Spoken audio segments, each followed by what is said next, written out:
ஒரு முறை நம்மளுடைய அனுபவ அறிவில் நாம் கற்றுக்கிட்ட பாடம் என்றைக்குமே நம்மளை விட்டு மறந்தே போகாது. அந்த காலங்கள் கண்டிப்பாக கடந்து போகலாம். ஆனால் நாம் கற்றுக்கிட்ட பாடம் என்றைக்குமே அது ஒரு மிகப்பெரிய லெசனாக தாங்க நமக்கு இருக்கும்.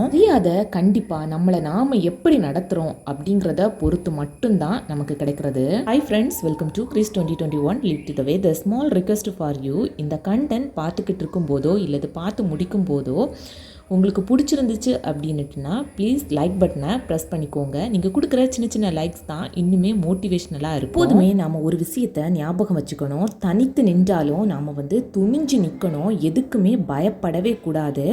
மரியாதை அப்படிங்கிறது வேற, தாழ்ந்து போகிறது அப்படிங்கிறது வேற. ரெண்டையுமே போட்டு கன்ஃபியூஸ் பண்ணிக்கவே கூடாது.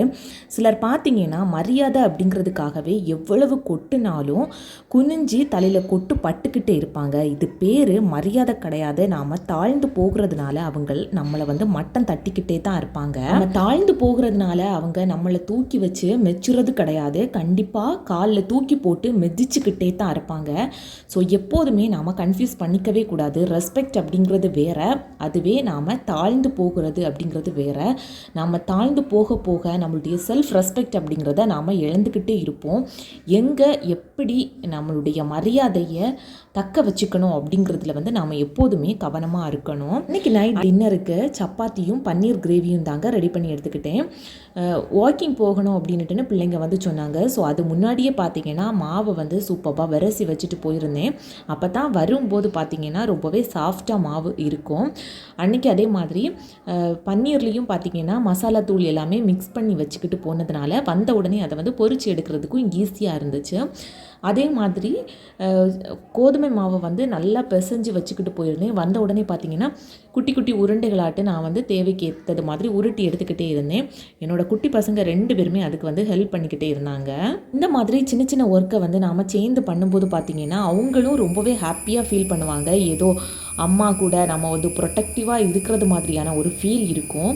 அதுவே நமக்கும் கொஞ்சமாக வேலைப்பளவு குறைஞ்சது மாதிரி இருக்கும்.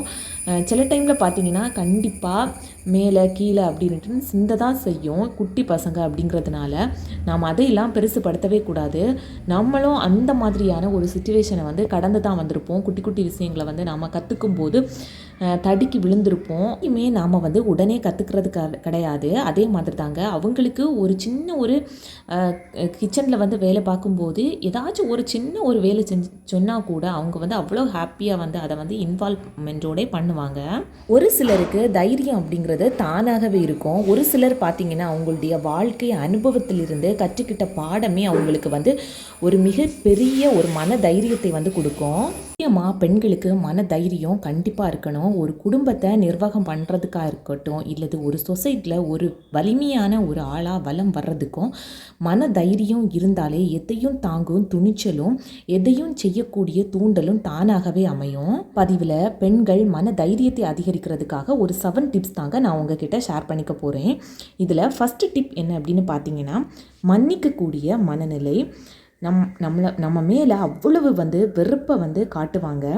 பட் நாம் ஒரு மன்னிக்கிற குணம் இருந்தால் மட்டும்தான் நம்ம அந்த இடத்துல இருந்து ஒரு லெசனை கற்றுக்கிறதுக்கே முடியும். இது ஒரு ஈஸியான ஒரு டாஸ்கா அப்படின்னுட்டுன்னு கேட்டால் கண்டிப்பாக கிடையாது. மன்னிக்கணும், ஆனால் மறக்கக்கூடாது. அதில் இருந்து நாம் எடுத்துக்கக்கூடிய பாடம் கண்டிப்பாக நம்மளை ஒரு வளர்ச்சி பாதையை நோக்கி போகிறதுக்கு ரொம்பவே ஹெல்ப்ஃபுல்லாக இருக்கும். இதுவே நம்மக்கிட்ட மன்னிக்கக்கூடிய மனநிலை இல்லை அப்படின்னுட்டுனா அது ஒரு ஸ்ட்ரெஸ்ஸாக என்றைக்குமே நம்மளுடைய மைண்டில் பார்த்தீங்கன்னா ஒரு நீங்கா வடுவாக இருந்து அதுவே ஒரு பெயின்ஃபுல்லான ஒரு மெமரியை கொடுத்துக்கிட்டே இருக்கும். செகண்ட் பாயிண்ட், சுய கட்டுப்பாடு, அதாவது செல்ஃப் கண்ட்ரோல். எல்லாத்துக்கும் நாம் ரிப்ளை பண்ணணும், எல்லாத்துக்கும் பேசிக்கிட்டே இருக்கணும் அப்படிங்கிற அவசியமே கிடையாது. எப்போ பேசணும், எப்படி பேசணும் அப்படிங்கிற ஒரு வரைமுறை தெரிஞ்சுக்கிட்டாலே போதும். எவ்வளவு நாம் அமைதியாக இருக்கிறோமோ அவ்வளவு நாம் கற்றுப்போம். ஸோ எப்போதுமே இந்த அமைதி அப்படிங்கிறது நிறைய விஷயங்களை நமக்கு கற்றுக் கொடுக்கும். தேர்ட் பாயிண்ட், ஆன்மீக இணைப்பு. எல்லாருடைய வாழ்க்கையிலையுமே சின்ன சின்ன பிரச்சனைகள் அப்படிங்கிறது இருக்கத்தான் செய்யும்.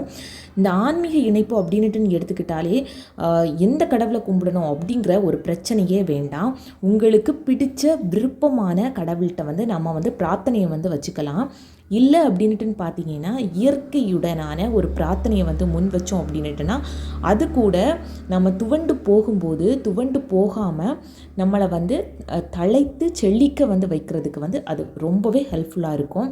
ஸோ இந்த பிரார்த்தனை அப்படிங்கிறது ரொம்பவே முக்கியமான ஒரு விஷயம். 4th பாயிண்ட், நன்றி உணர்வு.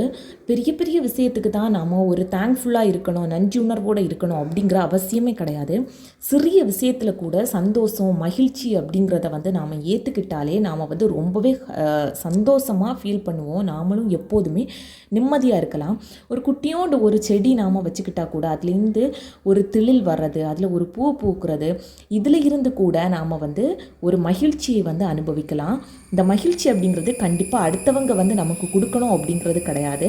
நாமளே நம்மளை எப்படி ரெஸ்பெக்ட் பண்ணிக்கிறோம் அப்படிங்கிறதுலேருந்து தாங்க இந்த மகிழ்ச்சியான ஒரு நன்றி உணர்வு அப்படிங்கிறது நமக்கு கிடைக்கிறது. 5th பாயிண்ட், இதுவும் அதே மாதிரி தாங்க. ஒரு நாகரிகமான ஒரு சீரான ஒரு வாழ்க்கை முறையை வந்து நாம் வாழணும். நம்மளுடைய வாழ்க்கையில் இது இப்படித்தான் இருக்கணும் அப்படிங்கிற ஒரு வரைமுறையை வந்து நாம் வச்சுக்கிட்டாலே யாரும் நம்மக்கிட்ட வந்து நம்மளை வந்து ஒரு மாதிரி தாழ்த்தி எடை போடக்கூடிய ஒரு சிச்சுவேஷன் வந்து அவங்களுக்கு அமையவே செய்யாது. நம்மளுடைய பேச்சாக இருக்கட்டும், நம்மளுடைய எளிமையாக இருக்கட்டும், நம்மளுடைய வாழ்க்கை முறையாக இருக்கட்டும், நமக்கான ஒரு தனித்துவத்தை வந்து நாம் கண்டிப்பாக அங்கே வந்து அமைச்சிக்கணும். இது பார்த்திங்கன்னா நம்மளுடைய வாழ்க்கையை வந்து ஒரே சீராக கொண்டு போகிறதுக்கு வந்து ரொம்பவே ஹெல்ப்ஃபுல்லாக இருக்கும்.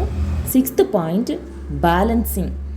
இது என்ன அப்படின்னு கேட்டிங்கன்னா, எல்லாருடைய வாழ்க்கையிலையுமே ஒரே மாதிரி இருக்குமா அப்படின்ட்டு கேட்டால் கண்டிப்பாக கிடையாது.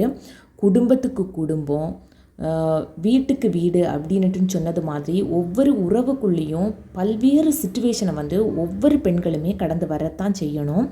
இங்கே குடும்பமாக இருக்கலாம், கனவாக இருக்கலாம், எல்லாமே ஒருத்தங்களுக்கு ஒருத்தங்க பார்த்திங்கன்னா ரொம்பவே டிஃப்ரெண்ட்டாக தான் இருக்கும். அதில் இருந்து நாம் கடந்து வரணும் அப்படிங்கிறதே பார்த்திங்கன்னா ஒரு பெரிய ஒரு டாஸ்காக தான் இருக்கும். ஸோ இதில் குடும்பத்துக்கு மெஜாரிட்டி கொடுக்கணும், கனவுக்கு வந்து அதில் இருந்து கொஞ்சமாக கம்மியாக கொடுக்கணும் அப்படின்ட்டு நாம் திங்க் பண்ணோம் அப்படின்னா அதில் ஒரு சமநிலை அப்படிங்கிறதே இல்லாமல் போயிடும். நம்மளுடைய கனவாக இருக்கட்டும், உறவாக இருக்கட்டும், குடும்பமாக இருக்கட்டும், எல்லாத்துலேயுமே ஒரு பேலன்ஸ் அப்படிங்கிறத நாம் கடைபிடிச்சிக்கிட்டாலே நம்மளுடைய சமநிலை வந்து நம்மளுடைய தைரியத்தை வந்து அதிகரிக்கிறதுக்கு வந்து ரொம்பவே ஹெல்ப்ஃபுல்லாக இருக்கும். நம்ம டெய்லி பண்ணக்கூடிய சின்ன சின்ன சின்ன விஷயங்கள் தான் ஒரு நாள் பார்த்திங்கன்னா ஒரு பெரிய லெவலுக்கு வந்து வளர்ந்து வந்து நிற்கும். ஸோ சின்னது தானே, 1 மினிட் தானே, இதனால் என்ன ஆக போகுது அப்படிங்கிற ஒரு யோசனையே வேண்டாம். எதை செய்தாலுமே டெய்லி, அதாவது தினமும் சரிசமமாக சமநிலையாக நாம் பண்ணிக்கிட்டாலே போதும். இந்த பாயிண்ட், மன வலிமை. வாழ்க்கை வந்து ஒவ்வொருத்தங்களுக்கும் ஒரே மாதிரி இருக்கிறது கிடையாது. அது உடைச்சாலும் நாம் வந்து எழுந்து நிற்கக்கூடிய அந்த மன வலிமை, மன தைரியம் நமக்கு இருந்தாலே போதும். எல்லாத்தையுமே நாம் வந்து உடைச்சி தள்ளிக்கிட்டு முன்னுக்கு வந்துடலாம். ஸோ இந்த மன வலிமை அப்படிங்கிறது ரொம்பவே முக்கியம். இந்த பதிவு உங்களுக்கு பிடிச்சிருந்துச்சு அப்படின்னா நம்ம சேனலை சப்ஸ்கிரைப் பண்ணிக்கோங்க. தேங்க்யூ.